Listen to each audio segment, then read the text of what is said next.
Hello everyone, welcome to this course for learning the REST API from the scratch. So, as a part of this course, what we will be learning is we will be starting with backend testing. What are different types of backend testing and what is the use of doing backend testing? Then we will go ahead and learn what is API. Why do we need to test this APIs? Like what is the role of the REST API, right? And in this course the language that we are going to use is Python. So we will start from the very beginning. We will download Python, then set up the Visual Studio Code, VS Code from Microsoft. Okay, and after that, like, we will start from the basics of Python, like what is Python, how to initialize the variable, with like whatever information is required or whatever learning is required in this course. Everything we will go through from the very beginning, from the very basic we will start. Once you are familiar with Python, then we will start with this request library that is to test this REST API.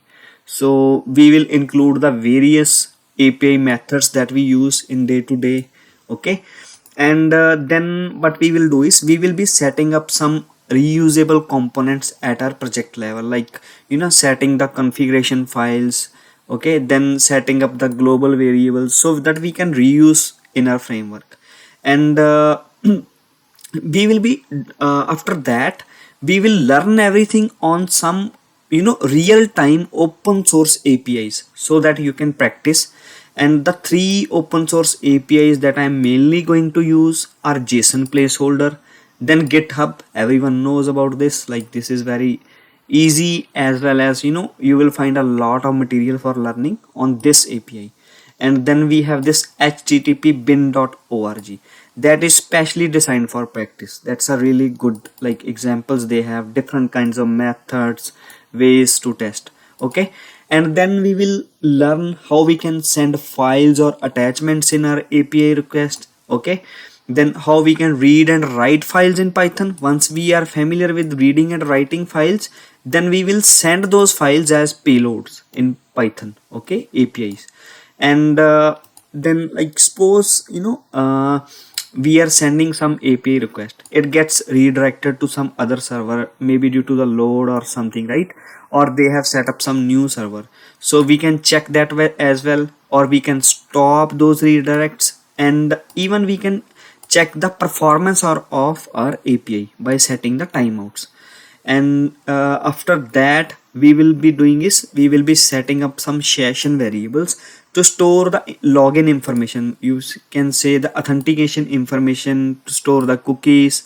Okay, and then whatever cookies we can set our cookies, or we can fetch the cookies from the request. And okay, once you are familiar with everything, like the basics of this request library, what we will be doing is we will be building a BDD framework from scratch, like starting from very basic. Okay, I will tell you what is this BDD framework, why do we use BDD framework, right? And after that, so we will be once our framework is developed, we will be doing some examples. Then you know test data is very important in all the frameworks to send the requests. Like, you are going to work on any AP, right? You need to have this test data. How we can send the test data through the CSV files, like they are used very much, even more than database. Okay, because they are easy to change as compared to DB. And then we will also see how we can create a log file and log all of the information about our framework execution and its failure. So pretty much we will be covering everything in this course. So don't worry, in case you will be having any questions, I will be more than happy to help in the comments. Okay, so let's begin. Yeah, thank you.